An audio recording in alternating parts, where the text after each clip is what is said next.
Hello students, welcome to my YouTube channel.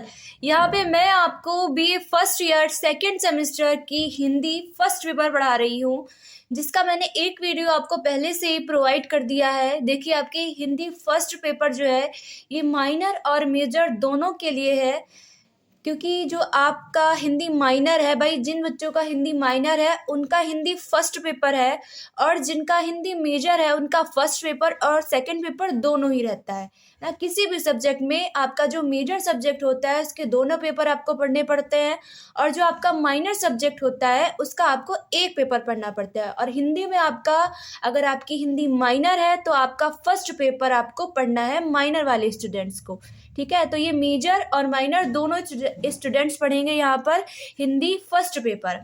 First paper में आपके बिहारी, भूषण और घनानंद, इनके ऑब्जेक्टिव क्वेश्चन है। देखिए, ये सेकंड सेमेस्टर है आपका, BA first year second semester आपका ऑब्जेक्टिव है, जिसमें आपको 100 क्वेश्चन मिलेंगे हर पेपर में। जितने भी आपके पेपर हैं, आपकी 5 पेपर और एक वोकेशनल पेपर, आपके 6 पेपर होंगे।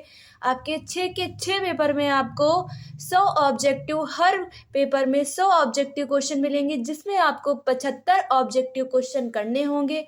हर ऑब्जेक्टिव क्वेश्चन के लिए आपको 1 नंबर मिलेगा, यानी ये बहुविकल्पी प्रश्न होंगे। यहाँ कोई माइनस मार्किंग नहीं होगी, यहाँ कोई सब्जेक्टिव क्वेश्चन नहीं आएगा, सारे क्वेश्चन आपके ऑब्जेक्टिव आएंगे।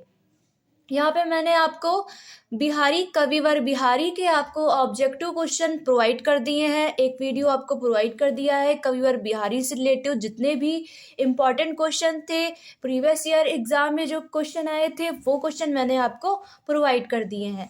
और आज की वीडियो में मैं आपको कवि भूषण के, देखिए कवि भूषण भी आपके फर्स्ट पेपर में है, तो आज मैं कवि भूषण के इम्पॉर्टेंट ऑब्जेक्टिव क्वेश्चन आपको प्रोवाइड करूंगी। ठीक है, तो यहाँ पर मैं आपको क्वेश्चन बताने से पहले ही कहना चाहूँगी कि अगर आप मेरे चैनल पे नए हो तो चैनल को सब्सक्राइब करो, ज़्यादा से ज़्यादा वीडियो को शेयर करो, वीडियो को लाइक करो। कहीं भी कोई डाउट हो तो कमेंट करके पूछना।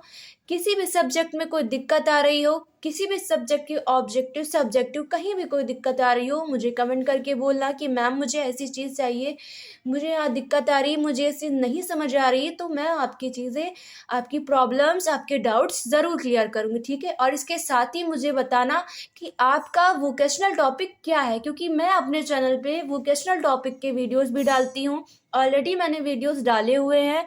पिछले साल आपका फैशन डिज़ाइनिंग वगैरह जो आपका वोकेशनल टॉपिक सेकंड सेमेस्टर के मैंने वीडियोस अपने चैनल पे डाले हुए हैं। लेकिन हर ईयर लगभग हर कॉलेज में टॉपिक बदल देते हैं कॉलेज वाले, तो आपका क्या टॉपिक है आप मुझे कमेंट करके बताना। मैं आपके टॉपिक पे भी आपको वीडियो ज़रूर प्रोवाइड करूँगी। यहाँ पे मैं आपको करा देती हूँ कवि भूषण के ऑब्जेक्टिव क्वेश्चंस। देखिए, यहाँ पर कवि भूषण के मोस्ट इम्पॉर्टेंट ऑब्जेक्टिव क्वेश्चन आप स्क्रीन पे देख सकते हो। ये सारे वही क्वेश्चन हैं जो प्रीवियस ईयर में पूछे गए हैं। मोस्ट इम्पॉर्टेंट क्वेश्चन है, अगर आप इनको अच्छे से याद कर लेते हो तो आपके एग्जाम में भाई बहुत अच्छे मार्क्स आ सकते हैं। देखो, एक तो आपका जो हिंदी है फर्स्ट पेपर और सेकंड पेपर, इसके ऑब्जेक्टिव आपके बहुत इजी हैं, आप अच्छे से इसको याद कर सकते हो। और सब्जेक्ट के मुकाबले में हिंदी के ऑब्जेक्टिव आपके बहुत इजी हैं। यहाँ पे हिंदी में बहुत बच्चे भाई यही ऑब्जेक्टिव याद करके 75 में 75 नंबर तक ले आते हैं। तो आप लोग मेहनत कीजिए, जितने ऑब्जेक्टिव मैं आपको लिखवा रही हूँ सारे ऑब्जेक्टिव आप इनको याद कर लीजिए, नोट कर लीजिए। ठीक है, अपने दोस्तों में शेयर करिएगा। यहाँ पे आपको मैं क्वेश्चन पढ़ के बताती हूँ कवि भूषण का। ये फर्स्ट क्वेश्चन है आपका, रीतिकाल के वीर रस के विख्यात कवि हैं। देखिए, रीतिकाल के वीर रस के विख्यात कवि हैं। इसमें ऑप्शन है आपके, ऑप्शन 1 केशवदास, ऑप्शन 2 लाल कवि, ऑप्शन 3 पद्माकर, ऑप्शन 4 भूषण। इसका राइट आंसर हो जाएगा आपका रीतिकाल के वीर रस के विख्यात कवि कौन है? कवि भूषण, ऑप्शन 4। अगला प्रश्न है आपका, प्रश्न नंबर 2। भूषण का जन्म कहाँ हुआ था? देखिए, यहाँ पूछा जा रहा है कि कवि भूषण का जन्म कहाँ हुआ था, किस जगह पर हुआ था। इसमें ऑप्शन है आपके, option 1 Trivikrampur Tikwapur, option 2 Daulatpur, option 3 Govindpur, option 4 Bhawanipur. इसका राइट आंसर हो जाएगा आपका प्रश्न नंबर 2 का भूषण का जन्म कहाँ हुआ था? त्रिविक्रमपुर तिकवापुर में हुआ था। कहीं त्रिविक्रमपुर और कहीं तिकवापुर लिखा होगा, तो आपको ये दोनों चीज़ याद रखनी है कि त्रिविक्रमपुर या तिकवापुर दोनों ऑप्शन दे सकता है, तो आपको कहीं पे त्रिविक्रमपुर या कहीं तिकवापुर देगा। आपको याद रखना है कि दोनों सेम ही है, आपको इसको टिक लगा देना है अगर आपके एग्जाम में ये क्वेश्चन आता है। ठीक है, इसका आंसर हो गया ऑप्शन फर्स्ट। ठीक है, अगला क्वेश्चन है प्रश्न नंबर 3। आचार्य रामचंद्र शुक्ल के अनुसार भूषण का जन्म हुआ था। देखिए, यहाँ कहा जा रहा है कि आचार्य रामचंद्र शुक्ल के अनुसार कविवर भूषण का जन्म हुआ था। कब हुआ था उनके अनुसार? इसमें ऑप्शन है आपके। Option 1 1613, option 2 1611, option 3 1615, option 4 1623। इसका राइट आंसर हो जाएगा आपका प्रश्न नंबर 3 का ऑप्शन 1 1613। आचार्य रामचंद्र शुक्ल के अनुसार भूषण का जन्म हुआ था 1613 में। अगला प्रश्न है प्रश्न नंबर 4। किस कवि का वास्तविक नाम पतिराम कहा जाता है? देखिए, यह कहा जा रहा है यहाँ पर कि ऐसा कौन सा कवि है जिसका वास्तविक नाम पतिराम कहा जाता है। इसमें ऑप्शन है आपके। Option 1 Dev, option 2 Bhushan, option 3 Ghananand, option 4 Rasleen. इसका राइट आंसर हो जाएगा आपका प्रश्न नंबर 4 का किस कवि का वास्तविक नाम पतिराम कहा जाता है? इसका राइट आंसर है भूषण। कवि भूषण का जो है वास्तविक नाम पतिराम है। क्या है इनका वास्तविक नाम? पतिराम। अगला प्रश्न है प्रश्न नंबर 5। भूषण थे, देखिए भूषण थे, क्या थे ये? इनके यहाँ पे जाति आपको उदाहरण में दी गई है कि वो क्या थे। ठीक है, इसमें ऑप्शन है आपके। ऑप्शन 1 गौड़ ब्राह्मण, ऑप्शन 2 ब्रह्म भट्ट, ऑप्शन 3 कान्य कुब्ज ब्राह्मण, ऑप्शन 4 उक्त सभी यानी गौड़ ब्राह्मण, ब्रह्म भट्ट, कान्य कुब्ज ब्राह्मण। इसका राइट आंसर हो जाएगा आपका प्रश्न नंबर 5 का भूषण थे कान्य कुब्ज ब्राह्मण, ऑप्शन 3 इसका राइट आंसर है। प्रश्न नंबर 5 का राइट आंसर क्या है? कान्य कुब्ज ब्राह्मण। अगला प्रश्न है प्रश्न नंबर 6। शिवाजी के आश्रम में रहने वाले कवि कौन थे? देखिए, कहा जा रहा है कि शिवाजी के आश्रम में रहने वाले कवि कौन थे। इसमें ऑप्शन है आपके। Option 1 Bihari, option 2 Keshav, option 3 Bhushan, option 4 Ghananand. इसका राइट आंसर हो जाएगा आपका प्रश्न नंबर 6 का शिवाजी के आश्रम में रहने वाले कवि कौन थे? कवि भूषण। कौन थे? कवि भूषण थे। अगला प्रश्न है प्रश्न नंबर 7। भूषण की पालकी को निम्नलिखित में से किस राजा ने कंधा लगाया था? देखिए, यहाँ पर आपके ऑप्शन है। ऑप्शन 1 राम सिंह ने, ऑप्शन 2 छत्रसाल ने, ऑप्शन 3 साहू जी ने, ऑप्शन 4 शिवाजी ने। इसका राइट आंसर हो जाएगा आपका प्रश्न नंबर 7 का यानी क्वेश्चन नंबर 7 का भूषण की पालकी को किस राजा ने कंधा लगाया था? छत्रसाल ने। ऑप्शन 2 इसका राइट आंसर है। अगला प्रश्न है प्रश्न नंबर 8। भूषण रचित शिवाबामनी में छंदों की संख्या है। देखिए, भूषण रचित शिवाबामनी में छंदों की संख्या है। इसमें ऑप्शन है आपके। Option 1 50, option 2 62, option 3 52, option 4 55। इसका राइट आंसर है आपका ऑप्शन 3 52। भूषण रचित जो शिवाबामनी है उसमें छंदों की संख्या कितनी है? 52 यानी 52। अगला प्रश्न है प्रश्न नंबर 9। भूषण ने किस भाषा में अपने साहित्य का सर्जन किया? इसमें ऑप्शन है आपके ऑप्शन 1 अवधी भाषा, ऑप्शन 2 भोजपुरी भाषा, ऑप्शन 3 बुंदेली भाषा, ऑप्शन 4 ब्रज भाषा। इसका राइट आंसर हो जाएगा आपका प्रश्न नंबर 9 का भूषण ने किस भाषा में अपने साहित्य का सर्जन किया? ब्रज भाषा में। किस भाषा में? ब्रज भाषा में।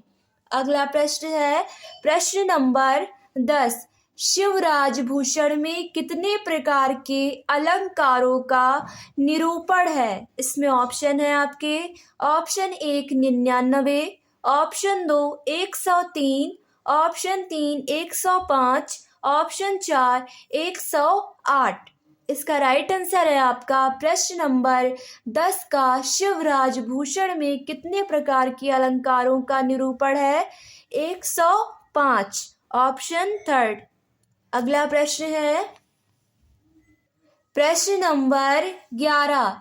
इनमें से रीति काल में राष्ट्रीय चेतना को जागृत करने वाले कवि हैं? इसमें ऑप्शन है आपके ऑप्शन 1 केशव दास, ऑप्शन 2 बिहारी लाल, ऑप्शन 3 घनानंद, ऑप्शन 4 भूषण। इसका राइट आंसर है आपका प्रश्न नंबर 11 यानी क्वेश्चन नंबर 11 का राइट आंसर है ऑप्शन 4 भूषण। रीति काल में राष्ट्रीय चेतना को जागृत करने वाले कवि कौन है? कवि भूषण। अगला प्रश्न है प्रश्न नंबर 12। सर्जा इनमें से किसकी उपाधि है? देखिए सर्जा निम्नलिखित में यानी आपको जो ऑप्शन दिए गए हैं इनमें से सर्जा किसकी उपाधि है? इसमें ऑप्शन है आपके ऑप्शन 1 भूषण की, ऑप्शन 2 बिहारी की, ऑप्शन 3 छत्रसाल की, ऑप्शन 4 शिवाजी की। इसका राइट आंसर है आपका प्रश्न नंबर 12 का ऑप्शन 4 शिवाजी की। सर्जा किसकी उपाधि है? शिवाजी की। अगला प्रश्न है प्रश्न नंबर 13। भूषण के भाई थे? इसमें ऑप्शन है आपके ऑप्शन 1 2, ऑप्शन 2 3, ऑप्शन 3 4, ऑप्शन 4 5। इसका राइट आंसर हो जाएगा आपका प्रश्न नंबर 13 का भूषण के भाई थे ऑप्शन 3 यानी भूषण के भाई कितने थे? 3। ऑप्शन सेकेंड यानी 3। भूषण के कितने भाई थे? 3। अगला प्रश्न है प्रश्न नंबर 14। भूषण के पिता का नाम है यानी भूषण के पिता का क्या नाम था या भूषण के पिता का क्या नाम है? ठीक है, इसमें ऑप्शन है आपके option 1 Diwakar, option 2 Ratnakar, option 3 Padmakar, option 4 Sudhakar. इसका राइट आंसर हो जाएगा आपका प्रश्न नंबर 14 का भूषण के पिता का क्या नाम है? रत्नाकर। क्या नाम है इनके पिता का नाम? रत्नाकर। अगला प्रश्न है प्रश्न नंबर 15। शिवाजी के आश्रम में रहने वाले कवि थे? इसमें ऑप्शन है आपके option 1 Bihari, option 2 Padmakar, option 3 देव, ऑप्शन 4 भूषण। इसका राइट आंसर हो जाएगा आपका प्रश्न नंबर 15 यानी क्वेश्चन नंबर 15 का ऑप्शन 4 भूषण। शिवाजी के आश्रम में रहने वाले कवि कौन थे? कवि भूषण। अगला प्रश्न है प्रश्न नंबर 16। औरंगजेब ने कत्लेआम कराया था? देखिए औरंगजेब एक बादशाह था जिसने कत्लेआम कराया था। कहाँ कराया था औरंगजेब बादशाह ने कत्लेआम? इसमें ऑप्शन है आपके ऑप्शन 1 दिल्ली में, ऑप्शन 2 मथुरा में, ऑप्शन 3 काशी में, ऑप्शन 4 अयोध्या में। इसका राइट आंसर हो जाएगा आपका प्रश्न नंबर 16 का औरंगजेब ने कत्लेआम कराया था मथुरा में। कहाँ कराया था कत्लेआम? मथुरा में। अगला प्रश्न है प्रश्न नंबर 17। शिवाबामनी ग्रंथ में कुल कितने छंद हैं? इसमें ऑप्शन है आपके ऑप्शन 1 50, ऑप्शन 2 56, ऑप्शन 3 53, ऑप्शन 4 52। इसका राइट आंसर है आपका प्रश्न नंबर 17 का ऑप्शन 4 52। शिवाभामनी ग्रंथ में कुल कितने छंद हैं? 52। अगला प्रश्न है प्रश्न नंबर 18। प्रश्न नंबर क्या है आपका? 18। छत्रसाल दशक में कितने छंद है? देखिए छत्रसाल दशक में जो है कितने छंद हैं? इसमें ऑप्शन है आपके। Option 1 100, option 2 50, option 3 10, option 4 151। इसका राइट आंसर है आपका प्रश्न नंबर 18 का छत्रसाल दशक में कितने छंद हैं? 10। ऑप्शन 3 इसका राइट आंसर है। अगला प्रश्न है प्रश्न नंबर 19। भूषण की लिखी कविता कौन सी है? इसमें ऑप्शन है आपके। पद, ऑप्शन 1 पद, ऑप्शन 2 छप्पय, ऑप्शन 3 कवित्त, ऑप्शन 4 पुत्र वियोग। इसका राइट आंसर है आपका प्रश्न नंबर 19 का भूषण की लिखी कविता कौन सी है? ऑप्शन 3 कवित्त भूषण की लिखी कविता है। अगला प्रश्न है, ये अंतिम प्रश्न है कविवर भूषण का। जो मोस्ट इम्पॉर्टेंट प्रश्न है वो आज के कविवर भूषण के, इसमें ये लास्ट क्वेश्चन है, अंतिम प्रश्न है। छत्रसाल कहाँ के राजा थे? इसमें ऑप्शन है आपके। Option 1 Bundela, option 2 Solanki, option 3 Chittor, option 4 उक्त सभी, यानी बुंदेला, सोलेकी, चित्तौड़। लेकिन इसमें राइट आंसर है आपका प्रश्न नंबर 20 का ऑप्शन 1 बुंदेला। छत्रसाल कहाँ के राजा थे? बुंदेला के। तो ये आपके हो गए 20 मोस्ट इम्पॉर्टेंट ऑब्जेक्टिव क्वेश्चन, बहुविकल्पी प्रश्न, मल्टीपल चॉइस क्वेश्चन कविवर भूषण के। और ये मैं आपको फिर से एक बार बता दूं कि आपका जो फर्स्ट पेपर है ये मेजर और माइनर दोनों के लिए है।